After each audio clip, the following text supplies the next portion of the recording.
आज आहे नवरात्रीचा 9वा दिवस. तर आज आहे गुलाबी कलर आणि माझ्याकडे गुलाबी कलरची साडी नव्हती, तर त्यामुळे मग साधासा असा कुर्ता जो आहे पिंक कलरचा तो घातला. आणि आम्हाला जायचं होतं महालक्ष्मीला. तर मागच्या वेळी आम्ही दुसऱ्या दिवशी नवरात्रीच्या महालक्ष्मीला जाऊन आलो होतो, पण त्यावेळी कसं रात्री 10 वाजता गेलो, त्यामुळे खूप गर्दी होती आणि दर्शन पण व्यवस्थित मिळालं नव्हतं.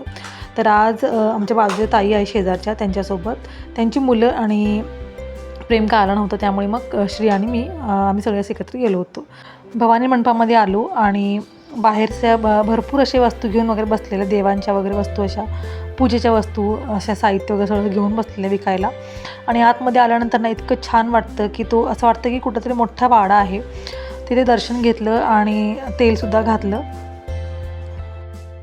तिथेच जवळच असं एक पाण्याचं कुंड आहे, त्यामध्ये भरपूर अशी कासवं आहेत, तर ते श्रीला बघायचं होतं.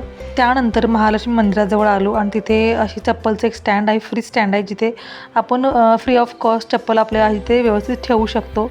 तिथे आमच्या सगळ्यांनी चप्पल ठेवली आणि मंदिरामध्ये आलो, तर भरपूर अशी गर्दी होती. आणि गर्दी असून सुद्धा ना खूप छान वाटतं. अशा ठिकाणी आलं की मन शांत वाटतं आणि एक पॉझिटिव्ह एनर्जी येते. थेट दर्शन घेण्यासाठी तर भरपूर मोठी गर्दी होती. तिकडे तर आम्ही गेलोच नाही. आणि मुखदर्शनला सुद्धा लाईन लागली. तिकडे जास्त गर्दी नव्हती, त्यामुळे मग आम्ही मुखदर्शनच्या लाईनमध्ये उभे राहिलो.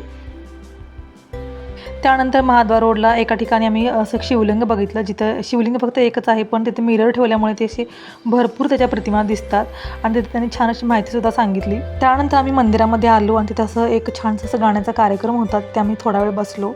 छान वाटलं आम्हाला, छान कार्यक्रम होता. त्यानंतर मग आम्ही छान असे फोटो वगैरे काढले आणि त्यानंतर मग घरी आलो. चला तर मग भेटूया पुढच्या ब्लॉगमध्ये. तोपर्यंत बाय.